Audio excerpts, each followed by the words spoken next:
Olá pessoal, hoje iremos falar um pouco sobre alguns assuntos de climatização. Primeiramente iremos falar sobre o ar-condicionado, suas principais características, componente e funcionalidade, as diferenças entre o split on-off e inverter, as vantagens da aquisição de um equipamento inverter e a nova era de fluidos refrigerantes. E agora, o que é um condicionador de ar split? O condicionador de ar split é um equipamento dividido entre duas unidades, a unidade interna evaporadora e a unidade externa condensadora. A ideia deste produto é diminuir o nível de ruído do aparelho dentro do ambiente, pois o compressor, que é o componente que gera mais ruído no equipamento, fica na parte externa. A interligação dos equipamentos é feita pela tubulação de cobre ou alumínio, chamada de linha de refrigeração. A unidade evaporadora é responsável por trocar calor com o ambiente. Ela controla a umidade e a temperatura do ambiente. Esse calor que é recebido pela unidade evaporadora é enviado para a unidade condensadora, que dissipa o calor com o meio externo, através de suas tubulações e pelo fluido refrigerante, que transfere esse calor da parte interna para a parte externa. Agora vamos conhecer o que é um ar-condicionado inverter. O ar-condicionado inverter possui uma tecnologia muito avançada, onde controla a tensão, a corrente e a frequência do equipamento, baixando o consumo de energia em até 60% comparado aos sistemas convencionais de climatização. Além disso, proporciona mais conforto térmico ao ambiente, porque faz um controle mais rápido e preciso da temperatura e, além de tudo, é muito mais silencioso. Pessoal, agora eu vou fazer um gráfico para tentar mostrar para vocês a diferença de performance entre os dois equipamentos, o inverter e o convencional.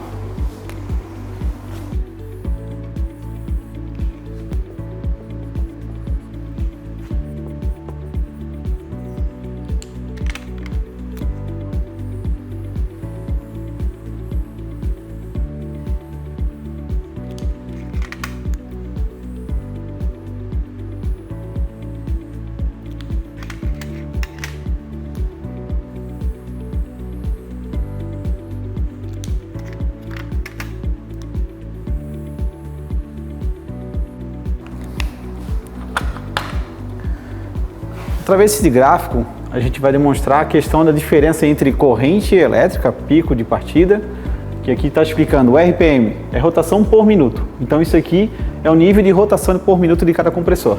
Essa linha laranja, ela demonstra toda o pico de partida, né, e a corrente e a frequência que o compressor trabalha com um compressor convencional, uma máquina convencional. Então ela liga o compressor quando a temperatura está muito alta, vai ligar o compressor, vai funcionar até chegar na temperatura desejada, vai desligar o compressor e depois vai fazer o mesmo ciclo. Então toda vez ele vai ficar criando esse ciclo, fora o barulho, então em questão de aquecimento do compressor. O equipamento inverter, por sua vez, ele trabalha com um pico, ele pode chegar no início até 20% da rotação dele, então pode ver essa diferença. Isso aqui serve para quê? Para baixar a temperatura mais rápido. Então, chegou na temperatura desejada, de vez de desligar o compressor, ele vai ficar baixando a rotação até chegar na rotação menor. Então, ele pode trabalhar até com 10% da rotação. Aqui, essas linhas vermelhas e azuis comparam a temperatura dos equipamentos. Então, a linha vermelha é a temperatura, a oscilação de temperatura do equipamento convencional, que pode chegar até 3 graus de diferença. Então o equipamento pode chegar até 20 graus para poder ligar de novo em 23 graus. Vai criar um desconforto térmico. Na linha azul demonstra toda a diferença de temperatura do ar-condicionado inverter. Como ele consegue fazer essa variação de rotação, ele consegue manter a temperatura mais constante. Então podendo variar até 1 grau. Então isso aqui é para determinar mais ou menos a diferença entre os dois. Aí, com essa diferença da rotação e eliminando esses picos de partida, eu consigo reduzir a energia, o consumo de energia elétrica até 60% nos equipamentos. A diferença entre o convencional e o inverter. As máquinas que utilizaremos de base serão uma máquina de 9.000 BTU on-off e inverter, numa condição de 29 graus na área externa. A máquina on-off consome 735 watts por hora. Para a gente ter um valor diário, iremos calcular por 8 horas. chegando no valor de 5.880 watts por dia de consumo de energia.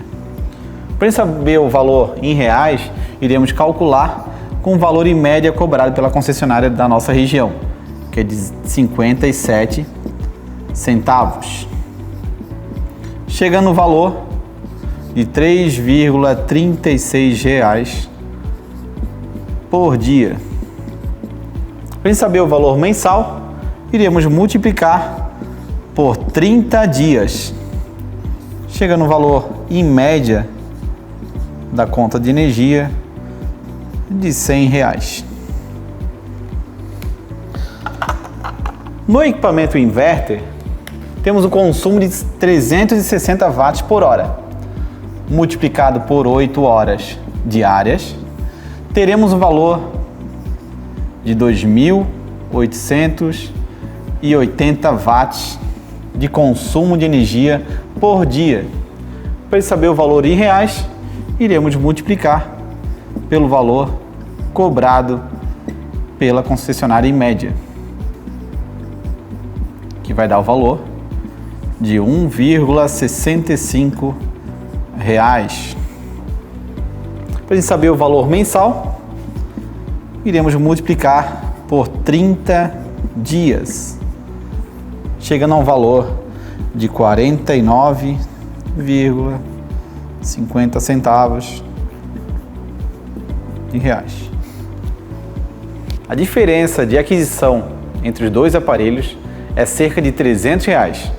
Agora eu vou fazer o cálculo para a gente ver a diferença de economia de energia entre os dois equipamentos. O valor da conta de energia de um equipamento on-off, R$ 100. Eu vou subtrair do valor da conta de energia do equipamento inverter, que é R$ 49,50, gerando uma economia de R$ 50,50 por mês. Em um ano de uso, a gente vai multiplicar por 12. Eu consigo ter uma economia maior que R$ 600. Lembrando que a diferença entre os equipamentos é R$ 300. A partir de 6 meses você já paga a diferença e os outros 6 meses você continua economizando quase R$ 50 de energia.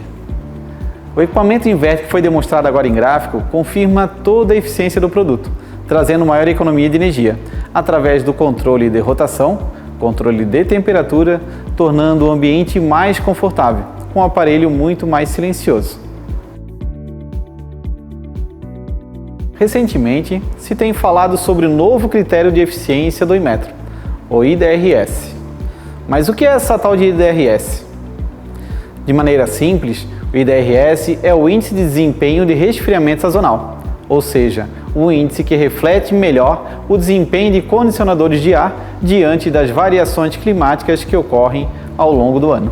Esse critério se tornará obrigatório a partir de 1º de janeiro de 2023.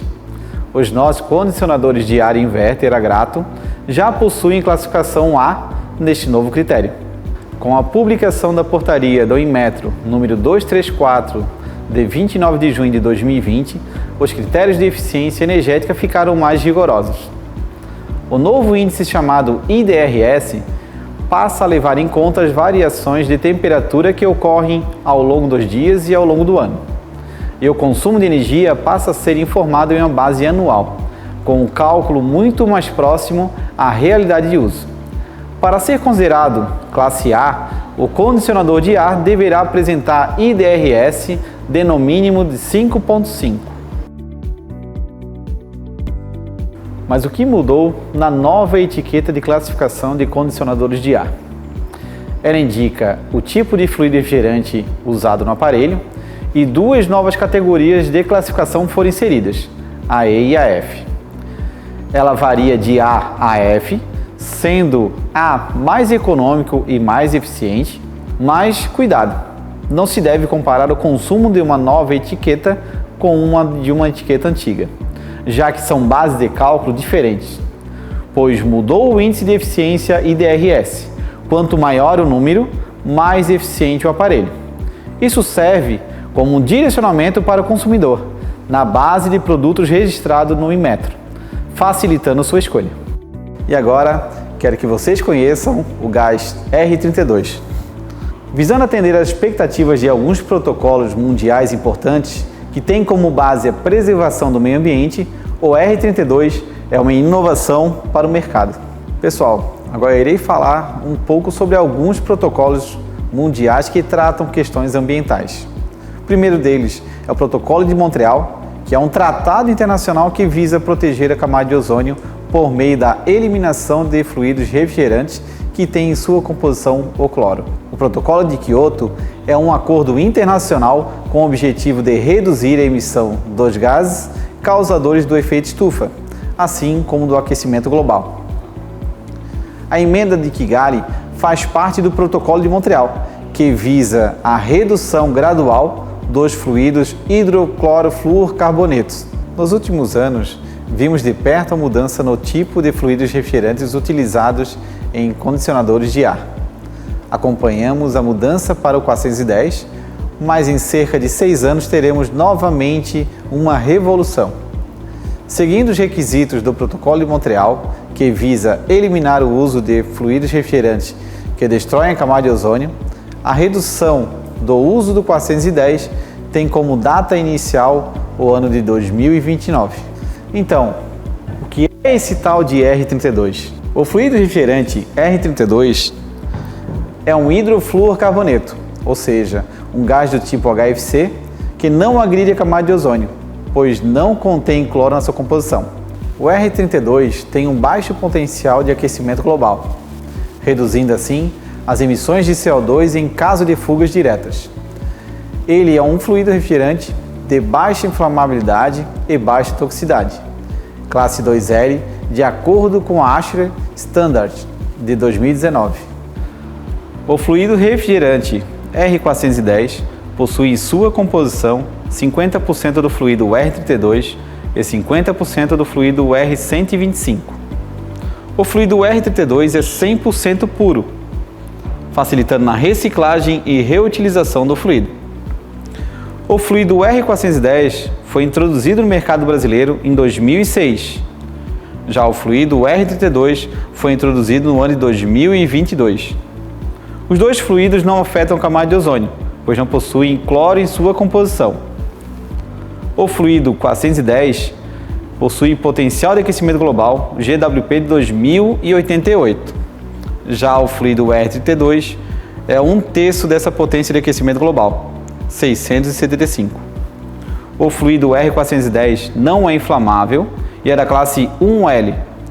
E o fluido R32 tem baixa inflamabilidade e é da classe 2L.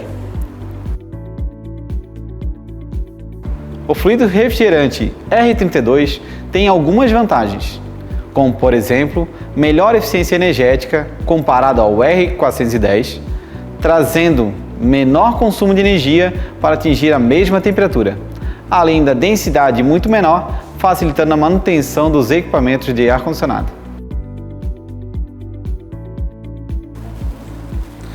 Vamos fazer uma demonstração do que é uma baixa inflamabilidade de um fluido refrigerante. Agora estou abrindo o fluido refrigerante, vou colocar uma chama utilizando esse maçarico. Vocês percebem que ela muda, né, a cor da chama, mas assim que retiro a chama, o fogo se apaga, evitando assim qualquer risco de acidente.